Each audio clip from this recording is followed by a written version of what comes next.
បងនាវទុងជាគូគំថាថាបងធ្លាប់ខកគុណចិនស្រីចិញ្ចាំងបងចាំងរកខាងតែទៀវទេថ្លៃបើមិនប្រណីគ្មានថ្ងៃហើយទេ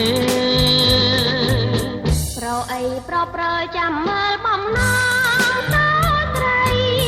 កំសាប្រៃក៏ពីប្រគេធ្វើមិនសម្រាញ់មហាដាចិនបងពីណាតែលោកមកទេពេញស្រុកបងខ្មុំហុំនេះហើយដែលជាបន្តខ្ញុំមកជាដល់ព្រាតកដកជាខ្សែមង្គល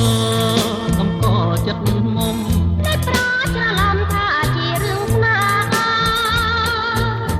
ក៏តែហ៊ានថ្លៃអនក្រែងរអាដល់ចិនមកកាពីបានតែងលោកមកគេបើមិនបានអូនស្រីស្ងួនជាគូបុកទេ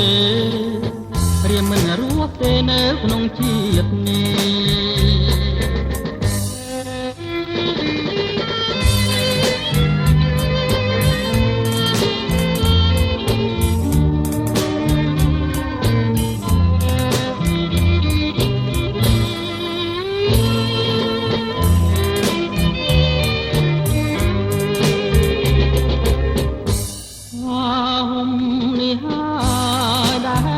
បន្តខ្ញុំមកជាដល់ព្រាតកដក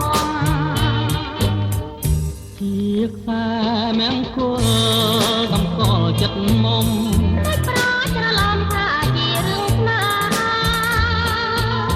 ក៏តែហ៊ានថ្លៃអនក្រែងរអាដល់ចិនមកកាពីបានតែងលោកមកគេបើមិនបានអូនស្រីស្ងួនជាគូបុកទេ